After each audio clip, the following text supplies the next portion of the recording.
That whole deal was 10,000 miles, and I'm still traveling. And just got back from McKinney. We were up there last weekend. So I get to see a lot of the country.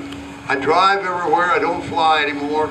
Since '98, I quit going into airports. I just don't want to take my boots off for anybody. And I'm tired of being pushed around by Homeland Security. So if I have to go to Ireland or South America, I'll fly. But I'm not flying inside the country. And I get to see the country, and most of the time my wife gets to go with me. So we have a wonderful time out there doing that.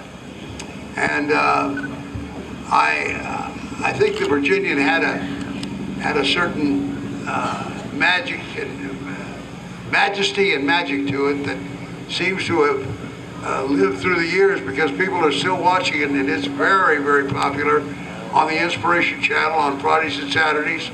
And it's on Cozy, I believe, at 8 o'clock in the morning. That's an NBC cable affiliate. So after 50 years, it's back on NBC, and I'm real proud of that. But I'm just real glad to be here and be able to get out here and see the folks. And I'm very, very proud that a lot of young people are watching the Virginian now for the first time. And I have grandfathers and I'm a grandfather, calling me and saying, you know, Jim, my kids are watching the Virginian without being asked and without being told. They just sit down and watch it, and they love it. So that makes my heart sing, because those are lessons that you really can't get anywhere else. You know, any Western, true traditional Western, is a morality play. It must show the triumph of good over evil. Amen. And the audience wants the catharsis of seeing good triumph at the end of the play. And it's something we always were very conscious of when we were shooting the Virginian, and it carries through today. And I'm very proud that it is the kind of show that people still want to watch. So I'll be happy to answer any of your questions if you have them, and I hope you have a lot of them. Somebody out there raise their hand. Got to have a question of some kind. Yes, sir. How long have you lived in Houston? 38 years. 38 years ago, I met a gal, and I said, where do you want to live, sweetheart? And she said, I live in Houston. That was the end of that discussion, and we're still on our honeymoon, so we're doing something right. You know a good country town when you see it. Must be more questions. Yes, sir. Is there any other cast still living? Yes, Roberta Shore is alive and well, and Randy Boone, and Gary Clark, Don Quine, Sarah Lane, Diane Roeder, and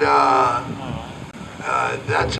How were you cast for the part of Virginian? Was it a competition, or did you have to play for it? Or I had to test for it. They screen tested me 3 times, and after the first screen test, they said, you're too fat. Go lose some weight. So I lost 10 pounds and came back, and they said, you're too fat. Go lose some weight. So in 30 days, I lost 30 pounds, and they informed me and Doug McClure on the Friday night before the Monday morning that we started to shoot, that we had the parts. And 9 years later, we were done. So that was how we got to know about it. It gave us a lot of time to put our characters together, but we had them pretty much in mind to begin with. So we knew what we were going to do. Yes, sir. You have any kind of reunion with the cast members that are still alive? Every chance we get. We just had one up at McKinney. We had Roberta Shore and Gary Clark and Don Quine were there. And we're going to have another one in North Dakota this summer that I know of. In fact, there's one, I don't even know where it is, but there's 2 reunions planned for next summer. So we'll keep this ball rolling as long as we can. Yeah. Yes. Oh, yes, sir. You may recall Ride the High Country, the Sam Peckinpah movie with Randolph Scott and Joel McRae. I shot Joel McRae and killed him dead. I got shot too and got killed dead myself. I played Billy Hammond, the leader of the Mountain Boys, married the girl in the whorehouse, and then we had all the brothers tried to jump on her after I got drunk. So that was really the crux of the movie, if you'll remember it. It was a great Western, and it's a classic Western, and it was one of Sam Peckinpah's first big pictures, and he was wonderful to work with. As you as you know, he went on to make The Wild Bunch and all kinds of other great films. So he was a great director. Yes, ma'am. Do you have a schedule of your appearances? What's that? Do you have a schedule of your appearances? It's on my website. Just go to thevirginian.net and you'll find out where I'm going to be from moment to moment. I usually give every computer I see a 10-foot wide berth. I don't even touch them. But there's a lovely gal up in London, Ohio that runs that website, Karen Lindsay, and she's devoted to the show. She knows more about the show than I do.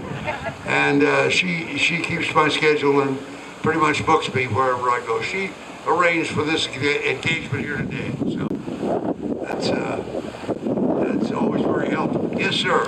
I read that you do audio books sometimes. Yes, sir. Which ones have you done? I've done 4 of them, and well, did some additional ones. I did some St. Gray, and then I did, there's a wonderful author out of Pocatello, Idaho, named Kirby Jonas, and he just writes beautiful westerns.